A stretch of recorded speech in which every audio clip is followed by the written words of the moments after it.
নমস্কাৰ বন্ধুসকল, মোৰ ইউটিউব চেনেললৈ আপোনালোকক পুনৰবাৰ স্বাগতম জনালোঁ। আশা কৰোঁ আপোনালোক সকলোৱে ভালে আছে, মোৰো ভাল। ষ্টেচনত সোমাই দেখিলোঁ এটা ট্ৰেইনৰ ডবাত এখন কেফে খুলিছে। তাকে অলপ ভিডিঅ' কৰিলোঁ আপোনালোককো দেখাওঁ বুলি। ঘৰৰ পৰা অহা সময়ত মায়ে এটা সৰু টোপোলা মোৰ বেগত ভৰাই দিছিল। মই এতিয়ালৈকে চোৱা নাই, ষ্টেচন গৈয়ে মই চাম।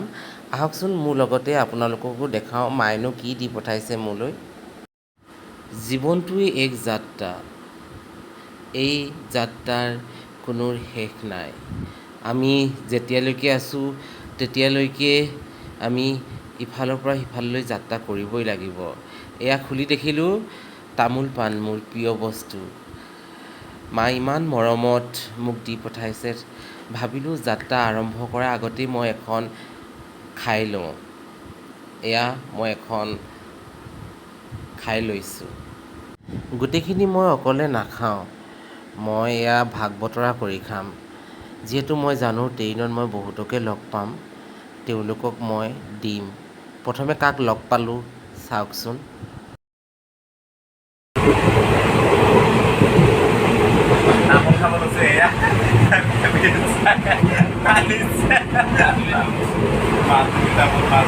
মায়ে দি পঠিয়া বুলি ন?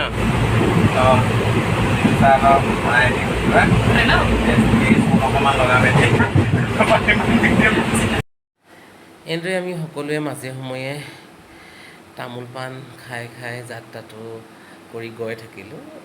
আপোনালোকেও কেতিয়াবা এনেকুৱা হয়নে, আপোনালোকে ক'ৰবালৈ যাবলৈ ওলাইছে, আপোনালোকৰ ঘৰৰ কোনোবাই কেইখনমান তামোল পাণ বান্ধি দিছে, কিমান ভাল লাগে নহয়নে?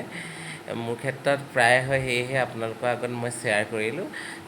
আপোনালোকৰো যদি এনেকুৱা হয় তেনেহ'লে শ্বেয়াৰ কৰিব বুলি আশা কৰিলোঁ। ধন্যবাদ।